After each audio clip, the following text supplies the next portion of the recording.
Ini saya awali dengan peta sejarah perluasan dunia Islam. Perhatikan baik-baik perbedaan warna yang ada. Ya. Waktu Rasulullah masih hidup sampai beliau wafat, Islam alhamdulillah sudah eksis, sudah stabil di dua wilayah ini, Mekah, Madinah, dan beberapa wilayah sekitarnya. Ya. Islam kuat di sini memegang kuasaan. Ya. Dan luar biasa bagaimana Rasulullah dan para sahabat sudah meletakkan dasar-dasar kehidupan masyarakat yang Islam. Dan ternyata tidak berhenti sampai di sini. Saat kemudian kepemimpinan Islam dipegang oleh Khulafaur Rasyidin, ya, Abu Bakar, Umar, Utsman, Ali, mereka ingin keindahan Islam ini, kebanggaan mereka terhadap Islam dan keindahan Islam ini bisa menyebar lebih luas lagi. Maka mereka kemudian keluar dari zona nyamannya di Makkah dan Madinah, mereka antarkan Islam ini untuk lebih jauh, masuk sampai ke di sini Afrika Utara, Mesir ya, ke utara masuk ke wilayah yang saat itu dikuasai oleh Romawi, ke timur masuk saat itu di wilayah dikuasai oleh Persia. Karena mereka ingin memperkenalkan Islam ini kepada masyarakat ya, yang ada di sekitar wilayah tersebut, dan ingin betul bagaimana orang-orang ini bisa ikut sama menikmati indahnya Islam. Ya. Oke. Dan ini wilayah dikuasai yang disentuh oleh Islam di saatnya Khulafaur Rasyidin ya. Dan setelah Khulafaur Rasyidin yang 4 tadi selesai, mereka wafat, digantikan kemudian dengan kepemimpinan berikutnya, Masya Allah, ternyata Islam terus disebarkan, diantarkan ke wilayah yang belum tersentuh ketika itu. Dan di zaman berikutnya, Islam diantarkan masuk sampai ke ujung Afrika, tanduk Afrika ini ya, Maghribi, Maroko, bahkan kemudian berhasil nyebrang masuk sampai ke Eropa Selatan, Spanyol ya, yang saat itu kemudian berdiri sebuah kerajaan besar di sini, yaitu kerajaan Andalusia. Ya, ini di arah barat. Ke timur, Islam kemudian juga ketemu dengan peradaban Cina ya di timur ini, dan ke arah selatannya ketemu dengan peradaban India. Ya. Jadi Masya Allah, inilah yang luar biasa bagaimana, dan ini semua tidak sampai 100 tahun setelah Rasulullah wafat, Islam sudah menguasai 2/3 dunia peradaban. Sekali, 2/3 dunia peradaban. Kenapa saya bilang dunia peradaban? Eropa ketika itu menyebut diri mereka dengan Dark Age, ya, zaman kegelapan. Barulah kemudian ketika mereka tersadar ada kebangkitan yang luar biasa di dunia timur di Islam, mereka kemudian mengirimkan banyak ahlinya untuk datang belajar ke Damaskus dan ke Baghdad. Ya. Nah, kemudian mereka jadi pintar, setelah itu mereka mencerahkan ya Eropa, dan ini yang disebut dengan Renaissance ya, ada pencerahan di Eropa. Afrika bagian selatan ketika itu boleh dibilang masih belum masuk dalam dunia peradaban ya, masih belum dikenal. Cina sudah ada ya, tapi disebut dengan timur jauh waktu itu ya, dan kemudian Amerika belum tereksplor ya, Australia apalagi ya, jadi belakangan itu. Jadi dunia peradaban praktis ada di sini, dan 2/3-nya tidak kurang dari 100 tahun setelah Rasulullah wafat sudah dikuasai oleh Islam. Insya Allah ya, ini luar biasa. Dan pertanyaannya ya, kapan Islam masuk ke Indonesia ya? Ya teman-teman, waktu pelajaran SD masih ingat ya, kapan Islam masuk ke Indonesia atau dari mana Islam masuk ke Indonesia? Coba tulis di kolom chat ya. Yang masih ingat pelajaran waktu SD dulu, dari mana Islam masuk ke Indonesia? Ya. Silahkan tulis komennya di kolom chat, saya ingin ngecek ingatan kita ya. Dari mana, atau mungkin kalau ada yang tahu kapannya itu lebih mantap lagi ya. Nah ini dari Gujarat ya, pedagang Gujarat ya. Mantap ya, berarti masih ingat ya pelajaran waktu SD dulu ya, nempel betul ya. Oh dari Kutai juga ada ya, Masya Allah, mantap ini ya. Oke teman-teman sekalian ya, baik, itu nggak salah karena memang itulah yang kita terima saat itu ya. Oke, Gujarat itu kan dikabarkan abad ke-13 ya, abad ke-13. Sementara Rasulullah kan abad ke-6, abad ke-7 ya. Oke, sekarang mari kita saya antar dengan sebuah temuan berikut ini ya. Jadi ada makam Baros atau makam Barus itu di Sibolga, Tapanuli Tengah, Sumatera Utara. Masyarakat menyebutnya dengan makam panjang, dan di sana ada nisan dalam bahasa Arab yang tertulis di nisan tadi itu wafat orang tersebut pada tahun 48 Hijriah. Ya. Ini menjadi pemicu untuk sebuah riset lanjutannya. Apa betul 48 Hijriah sudah ada orang Islam masuk ke Indonesia? Ya, di sini. Ya. Kalau 48 Hijriah ini kan berarti zamannya kepemimpinan Islam dipegang oleh Ali bin Abi Thalib. Jaraknya sangat dekat dengan Rasulullah ya. Rasulullah wafat kan tahun 11 Hijriah, ini 48 Hijriah. Jadi relatif 30-an tahun setelah Rasulullah wafat, Islam sudah masuk ke Indonesia. Apa betul ini? Ini jauh lebih awal daripada yang Gujarat tadi ya, atau yang Kutai bahkan ya. Nah, zaman Pak SBY, beliau membentuk sebuah tim ahli sejarah untuk meriset makam ini, validitasnya. Ya. Dan ternyata hasil riset dari tim tadi mengatakan makam ini valid. Inilah makam umat Islam yang datang dari luar sana, dalam Timur Tengah, datang masuk ke Kampung Barus. Ya. Dan ternyata riset menunjukkan Kampung Barus ini memang sejak dulu dikenal sebagai penghasil kapur barus. Ya. Komoditi yang sangat diperlukan oleh masyarakat Timur Tengah untuk aktivitas mereka di sana. Ya. Maka wajar dari Timur Tengah kemudian sudah sampai di sini untuk mencari kapur barus tadi. Insya Allah ya. Nah, itulah kemudian ini dikatakan valid, dan di zamannya Pak Jokowi, kemudian di sebelah makam ini sekarang didirikan sebuah tugu dengan nama tugu tadi adalah 0 km perkembangan Islam di Nusantara. Ya. Jadi sekali lagi, jadi Islam sudah masuk ke Indonesia sejak awal, ya, sejak abad ke-7 Hijri, 7 Masehi, bukan lagi abad ke-13 ya, yang pedagang Gujarat tadi. Nah, ini bagian dari sejarah yang mesti kita luruskan, karena ini sudah dikatakan valid juga versi pemerintah dan versi tim riset, ya. Bahkan sudah dibuatkan tugu 0 km perkembangan Islam di Nusantara, berawal dari sini ya. Oke, nah sekarang kita kembali kepada pusat kekuasaan tadi ya. Jadi setelah Rasulullah wafat, kemudian Islam waktu itu ibu kota masih ada di Madinah, dan Khulafaur Rasyidin luar biasa menyebarkan Islam meluas ke sana kemari ya. Dan kemudian setelah Khulafaur Rasyidin tuntas masanya, dilanjut oleh dinasti Umayyah. Ya. Nah, ibu kota pindah dari Madinah, pindah ke Damaskus, Damsyik. Ya. Dan letaknya, perhatikan, letaknya ini strategis betul, di tengah-tengah bahasanya dari kekuasaan Islam yang ada. Ini luar biasa luasnya, dari Eropa Selatan, Afrika Utara, Jazirah Arab, dan terus ketemu dengan peradaban Cina, India di sini ya. Ini Masya Allah, ini dalam satu tampuk pemerintahan yang ada di Damaskus. Kita nggak tahu ya teknologinya, seperti apa zaman itu yang dipakai untuk mengelola wilayah begitu luas ya. Internet jauh-jauh belum ada ya, Masya Allah. Ya, telepon aja belum ada, apalagi internet ya. Masya Allah ya. Nah inilah. Dan kemudian Damaskus menjadi sebuah kota yang makmur. Mereka posisinya ada di pinggir laut Mediterania, ini luar biasa sekali. Strategis sekali posisinya. Dan puncak dari dinasti Umayyah ini dialami di zaman khalifahnya Umar bin Abdul Aziz ya.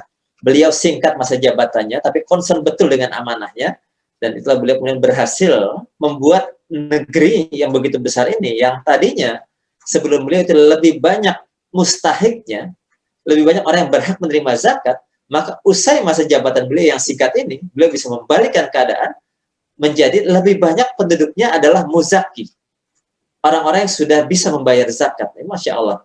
Ini pola apa ini? Ini bukan fiksi ya, ini sebuah berita real yang perlu terus dikaji. Bagaimana beliau dalam waktu singkat membalikan keadaan dari negara yang tadinya banyak mustahik menjadi negara yang dominan muzaki, Masya Allah. Ya. Nah, dinasti Umayyah ada masa jayanya, lalu kemudian mulai masa turun, itu sunatullah, demikian ya. Dan kemudian dilanjutkan oleh dinasti Abbasiyah.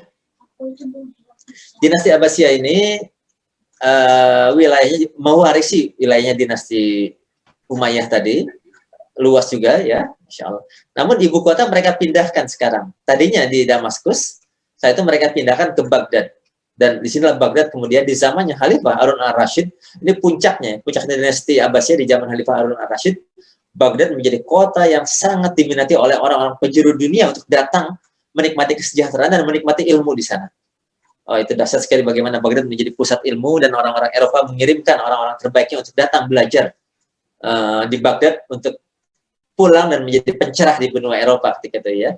Nah, saking sejahteranya Baghdad, ini nggak cukup diceritakan dalam waktu hanya 1 malam. Ya. Untuk menceritakan sejarah Baghdad diperlukan waktu 1001 malam. Ya. Maka itulah kemudian ada sebuah kitab yang menjelaskan tentang kesejahteraan kota Baghdad ketika itu. Nama bukunya adalah Al-Fulailah Walailah ya. 1001 malam artinya ya. Ini menceritakan kedahsyatan di zamannya dinasti Abbasiyah ini ya. Nah, Abbasiyah juga mengalami masa jayanya, lalu mengalami masa penurunan. Setelah itu Islam sempat sejarahnya agak terpecah-pecah. Ada Andalusia, kerajaan tersendiri, di Mesir ada Fatimiyah, di sini juga tersendiri ya. Dan alhamdulillah kemudian disatukan kembali di zamannya dinasti Utsmaniyah 1174 sampai 1924 Masehi. Ya. Nah inilah yang wilayah dikuasai oleh Utsmaniyah. Ya. Hampir mirip-mirip. Hanya ada perbedaan yang cukup signifikan. Ya. Tadi di dinasti Abbasiyah dan dinasti Utsmaniyah, Eropa Selatan, Spanyol, Andalusia itu dikuasai oleh umat Islam ya. Namun di zamannya dinasti Utsmaniyah ini dengan sangat pahit Islam lepas dari Spanyol, ya. Islam lepas dari sini, bahkan wilayah Afrika Utara agak terjajah oleh Eropa ketika itu. Namun di satu pihak kita berhasil masuk ke wilayah Eropa Timur yang selama ini tertutup. Ya. Nah, ini Turki Utsmani berhasil mengantarkan Islam masuk ke Eropa Timur di sini. Dan bekas penguasaan Islam di wilayah Eropa Timur ini sampai hari ini menghasilkan, mewariskan masyarakat yang banyak muslimnya, ornamen-ornamen bangunan dan sejarah itu sejarah yang ada di sini. Ya. Saya sewaktu perjalanan dari Doha ke Berlin, ya, Jerman, itu pesawatnya lewat di atas ibu kota Romania, ya, Bukares, ya. Dan di pesawat itu monitornya itu dua bahasa Inggris dan bahasa Arab ya. Jadi waktu lewat di atas ibu kota Romania di Bukares, pertama monitornya terbaca adalah Bukares. Namun ketika berpindah ke dalam bahasa Arab, ternyata tulisan Bukares bahasa Arabnya adalah Bukharis, ya. Bukharis, ya. Saya langsung connect nih, jangan-jangan ada hubungannya dengan Imam Bukhari yang memang imam sangat terkenal dalam dunia Islam ya. Masya Allah. Dan itulah ini kan Bukharis kan dialek Eropa Timur ya. Dialek Arab itu Bukharis. Dan betul sampai hari ini di wilayah Eropa Timur masih sangat banyak ya warna-warna Islam yang masih diwariskan. Ini zaman yang sangat luar biasa, perkembangan Islam di zaman ini, keilmuan luar biasa. Dan ini ada sebuah kitab yang saya sampai hari ini pengetahuan saya ini kitab yang paling tebal yang pernah ditulis oleh manusia. Waktu SMA dulu saya tahu ini kitab paling tebal namanya Encyclopedia Britannica. Sekarang udah nggak ada ya, sudah berhenti pencetakannya, tinggal versi online-nya saja. Waktu itu tebalnya sekitar 1 meter tuh Encyclopedia Britannica, dan yang lucu sebuah tim besar. Ya. Namun setelah saya melihat kitab ini Masya Allah, ini kitab yang kalau dijejer, ya, seperti ini kitabnya, Fathul Bari, ya, ini tebalnya hampir 2 meter. Ada 27 jilid seluruhnya. Dan penulisnya tunggal. Satu orang, Imam Ibnu Hajar Asqalani. Ya, Masya Allah. Beliau menjelaskan dalam kitab ini penjelasan tentang kitab Sahih Bukhari yang 6.000 hadis itu. Beliau jelaskan satu persatu hadisnya dan menghasilkan 27 jilid ini ya. Yang ini tebalnya hampir 2 meter kalau dijajarkan. Ya. Jadi kalau disertasi, tesis itu nggak seberapa dibanding kitab ini ya. Ya. Tesis kan 200 halaman udah cukup lah selesai ya. Ini nggak tahu berapa ratus halaman ini ya. Tapi Masya Allah, itulah keilmuan yang luar biasa bisa mereka tuangkan di sini ya. Oke. Dan puncak dari Utsmaniyah ini adalah ketika mereka berhasil menaklukkan Eropa yang waktu itu disimbolkan dengan Konstantinopel. Ya, itu ibu kota Romawi yang terkuat, Romawi Barat ya. Kalau Romawi Timur ya, kalau Romawi Barat ibu kotanya di Rome di Italia, Vatikan ya. Tapi kalau Romawi Timur itu ibu kotanya di Konstantinopel, dan itu ibu kota terkuat. Dan inilah puncaknya ketika kemudian Sultan Al-Fatih berhasil menaklukkan Konstantinopel dengan cara penaklukan yang spektakuler ya. Dan kisah penaklukan Konstantinopel ini menjadi kisah yang wajib dibahas di semua akademi militer di seluruh dunia ya. Karena sekali lagi itu bukan fiksi, bagaimana mereka bisa menggerakkan kapal-kapal dari laut dinaikkan ke darat, diarungkan di darat bersama-sama dalam waktu 1 malam menempuh jarak 4,5 kilometer. Sehingga kemudian kapal ini berhasil didaratkan di laut sebelah sananya, karena ini berupa tanjung ya, dan berhasil mereka taklukkan Konstantinopel dengan cara yang spektakuler seperti ini. Ya. Ini aset sejarah yang sangat luar biasa. Ya. Oke, nah teman-teman sekalian, kalau ingin lebih detail memahami kekayaan, kebanggaan sejarah kita, Silahkan, saya sarankan teman-teman cari buku ini Mas Ritz ya. Judulnya adalah Dari Puncak Baghdad, Sejarah Dunia versi Islam. Penulisnya Tamim Ansori. Beliau ini seorang ulama besar dari Afghanistan. Ayahnya, kakeknya juga ulama besar dari Afghanistan, dan beliau setelah cukup mapan, beliau kemudian hijrah ke Amerika, dan sekarang beliau menjadi seorang dosen riset peneliti di Amerika. Ya. Dan beliau dalam buku ini membalikkan paradigma berpikir kita. Kata beliau begini, saat ini yang banyak beredar adalah buku-buku sejarah Islam versi Barat. Nah, itu kata beliau di awal buku ini ya. Saat ini yang banyak beredar adalah buku sejarah Islam versi Barat, termasuk yang tentang Gujarat tadi, yang kita tahu Islam masuk ke Indonesia atau abad 13 itu dari Gujarat ya.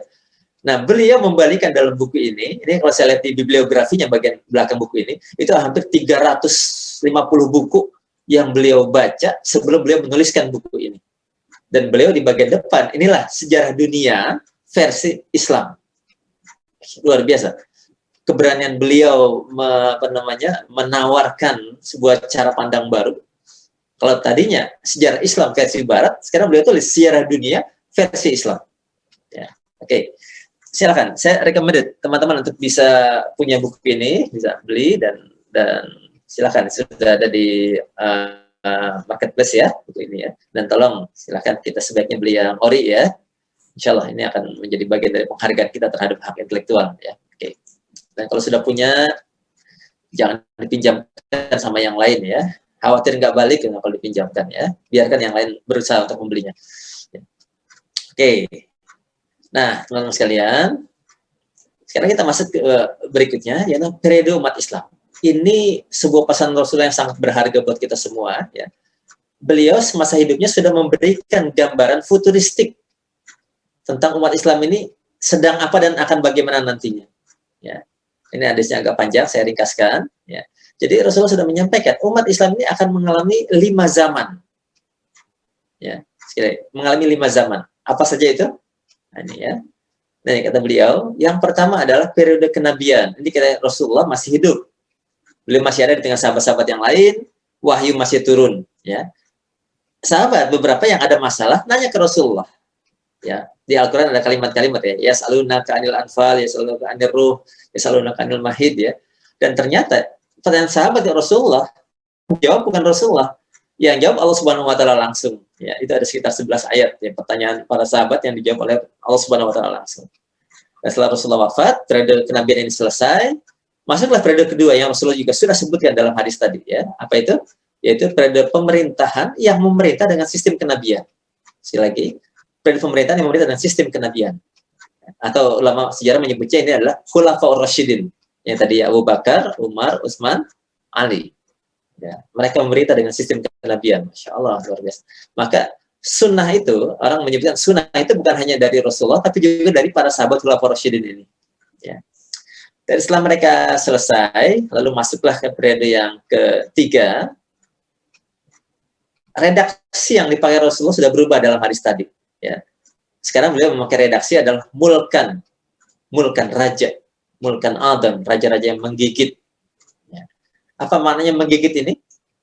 Ini maknanya adalah kalau ada ulama yang berbeda pendapat dengan penguasa, maka apa yang akan dilakukan para ulama ini?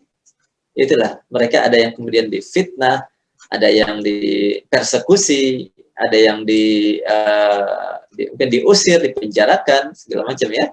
Bukan ada yang dibunuh juga. Tapi alhamdulillahnya di periode ketiga ini masih ada penguasa Islam yang melindungi wilayahnya umat Islam. Kalau ada kekuatan yang mencoba mengganggunya, masih ada raja penguasa yang melindunginya. Ya. Inilah periode raja yang menggigit gitu kan. Dan Rasulullah kemudian melanjutkan, ini yang ketiga, masih ada yang keempat Rasulullah.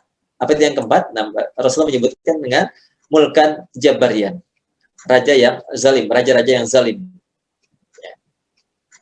Nah, ini kapan mulainya? Ya. Nah, mulainya adalah ketika periode yang ketiga selesai. Dan para ulama sejarah menyebut periode yang ketiga ini selesai dengan ditandai runtuhnya dinasti Utsmani, 1924 Masehi. Setelah itu dimulai dengan periode yang keempat, periode raja yang zalim. Sampai kapan? Sampai hari ini. Dan kita nggak tahu kapan selesainya. Dan yang lebih miris, ulama sejarah mengatakan periode yang keempat ini adalah zaman tergelap dalam sejarahnya umat Islam. Zaman tergelap dalam sejarahnya umat Islam. Masya Allah ya. Ternyata Allah mentakdirkan kita ini dilahirkan di zaman yang keempat ya. Padahal kalau kita memilih, kalau boleh milih maunya yang mana? Rekan-rekan sekalian? Ya mungkin kita banyak milih ingin di pertama atau kedua ya.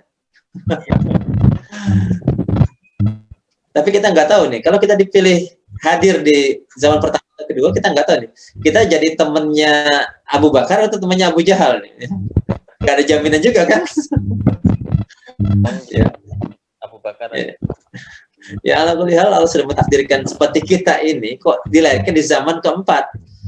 Ya, zaman tergelap dalam sejarahnya umat Islam. Nah ini patut menjadi pemikiran buat kita. Kenapa sih Allah kok takdirkan kita lahirnya di zaman keempat ini? Ada apa gitu ya? Nanti kita bisa muhasabah sendiri di sini ya. Nah, Rasulullah juga menggambarkan ini bukan zaman terakhir, masih ada satu lagi. Ya, dalam hadis yang cukup panjang tadi, ya. Beliau melanjutkan, yang terakhir adalah periode pemerintahan yang kembali pada sistem kenabian. Rasulullah sudah menggambarkan berita futuristik ini, bahwa nanti akan ada kembali masanya menjelang akhir zaman, yaitu periode pemerintahan yang kembali pada sistem kenabian. Maaf ya, saya luruskan teman-teman, yang mengeluarkan hadis ini bukan ormas Islam tertentu. Ya, sekali lagi, yang mengeluarkan hadis ini bukan ormas Islam tertentu. Ini yang mengeluarkan adalah Rasulullah SAW. Dan berita futuristik yang Rasulullah berikan pada kita. Dan Masya Allah, perhatikan, satu persatu yang Rasulullah sebutkan terbukti, ya, terwujud dalam sejarah. Ya. Sampai sekarang di zaman yang keempat. Ya. Dan nanti saatnya Allah akan takdirkan di zaman yang kelima. Wallahu a'lam kapan, kita nggak tahu. Kalau mau berharap umur kita sampai melihat zaman yang kelima, silakan minta sama Allah. Allah yang maha mengatur umur kita. Dan Allah yang maha mengatur sejarah. Ya. Jadi silakan minta saja. Ya. Tapi by the way, Allah sudah takdirkan kita hari ini, kita lahir di zaman yang keempat. Ya. Namun sekali lagi silakan berharap semoga umur kita sampai di zaman yang kelima. Wallahu a'lam kapan itu. Ya. Oke, baik teman-teman sekalian. Nah, kalau teman-teman nanti ingin lebih detail tentang zaman yang kelima plus sesudahnya menjelang terjadinya kiamat besar, saya sangat sarankan teman-teman tolong cari buku ini. Ya. Jika sudah ada di marketplace, judulnya adalah Umur Umat Islam. Kedatangan Imam Mahdi dan munculnya Dajjal. Penulisnya seorang ulama besar, Amin Muhammad Jamaluddin. Dalam kitab ini beliau mengumpulkan hadis-hadis Rasulullah yang begitu banyak tentang peristiwa-peristiwa di akhir zaman dan diklasterkan, diurutkan sehingga enak membacanya. Ya. Silakan. Ini jadi buku yang penting buat kita memahami what next, apa yang akan terjadi dengan dunia ini dan umat Islam khususnya. Ya. Oke. Baik. Nah, alhamdulillah sekarang inilah kondisi umat Islam di akhir zaman, di zaman keempat ini ya. Rasulullah sudah menggambarkan kondisi umat Islam di zaman keempat ini seperti ini katanya ya. Apa ini? Ya. Umat Islam seperti buih di laut. Buih itu jumlahnya banyak, tapi ya terombang-ambing ke sana kemari, nggak punya pegangan. Ya. Inilah umat Islam ini jumlah yang sebenarnya besar sekali di muka bumi saat ini. Ya. Tapi tadi kita diombang-ambing oleh arus utama ya, yang membuat kita seperti nggak punya kekuatan. Padahal secara jumlah, secara sejarah luar biasa sekali umat Islam ini. Ya. Nah, di sini akhirnya pilihan kita dihadapkan pada dua pilihan kondisi hari ini. Ya. Yang pertama, apakah kita ingin menjadi bagian dari masalah? Silahkan, ya teman-teman. Apakah kita ingin terus hanya membincangkan masalah umat saja? Ya. Ingin nge-share di grup-grup WhatsApp, kita share terus masalah umat ya? Atau ya kita ingin menjadi bagian dari solusi bagi umat? Ya. Nah, insya Allah, saya berharap kesediaan teman-teman ikut dalam pertemuan malam hari ini, karena teman-teman berharap kita menjadi bagian dari solusi bagi umat. Kita menawarkan solusi-solusi bagi permasalahan umat yang terjadi di hari-hari ini. Ya, ini sekali kita pilih kita menjadi bagian dari solusi. Walaupun tampak di wajah-wajah ini tampaknya penuh masalah kayaknya ya. Ya. Tapi insya Allah wajah-wajah penuh masalah ini berharap menjadi bagian dari solusi, gitu ya.